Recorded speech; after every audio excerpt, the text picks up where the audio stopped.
Hello guys, welcome to my mini vlog. ఓం నమ శివాయ. ఈరోజు మా ఊర్లో ఉన్న శ్రీ స్వయంభు శంభులింగేశ్వర స్వామి గుడికి వచ్చాను. ఈ గుడి 1126లో నిర్మించారు. ఈ గుడికి ఒక చరిత్ర ఉంది. ఇంతకీ ఈ గుడిని ఎందుకు కట్టించారో తెలుసా? పూర్వం 11వ శతాబ్దంలో ఒక పెద్ద అడవి ఉండేది. ఆ అడవిలో దాదాపు 1000 ఆవులు ఉండేవట. ఒకరోజు వాటిలో ఒక ఆవు పోయి లింగాకారంలో ఉన్న రాతికి పాలు విడుస్తుంది. అది గమనించిన ఆవుల కాపరి గంగనబోయిన మంగనబోయిన యాదవుడు చూసి ఆ లింగాన్ని పాలు వృధా అయిపోతున్నాయని కొట్టి దగ్గరలో ఉన్న బావి దగ్గర వేసేవాడు. అలానే రోజు లింగాకారం స్వయంగా వస్తుంది, తీసివేస్తూనే ఉన్నాడట.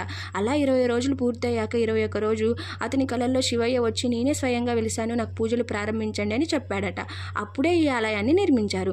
ఈ ఆలయం సూర్యాపేట జిల్లా మేలచెరువు మండలంలో ఉంది. ప్రపంచంలోనే మరి ఎక్కడ లేని విధంగా ఈ ఆలయంలో ప్రత్యేకతలు ఉన్నాయి. శివుడు తన జటాజుటంలో గంగమ్మతలని ధరిస్తాడని మన పురాణంలో చెప్పుకుంటాం కదా. అలా ఈ లింగంపై రంధ్రంలో నీరు తీసే కొద్దీ వస్తూనే ఉంటాయి. తీయకపోతే రంధ్రం దాకా వచ్చి ఆగిపోతాయి. అలాగే వెనుక భాగంలో ఒక జడ ఉంటుంది, అమ్మవారిలాగా భావిస్తారు. వెనుక భాగంలో చీలిపై కూడా ఉంటుంది, అంటే అర్ధనారీశ్వర రూపం. శివుడు పార్వతి కలిసి ఉంటారు. ఈ లింగం 12 సంవత్సరాలకు 1 ఇంచు పెరుగుతుంది. చూసారా, శివయ్య లీలలు ఎంతో అదృష్టం చేసుకుంటే కానీ ఈ ఆలయాన్ని చూస్తారు. Thank you so much for watching my videos. Please like, share, subscribe for more videos.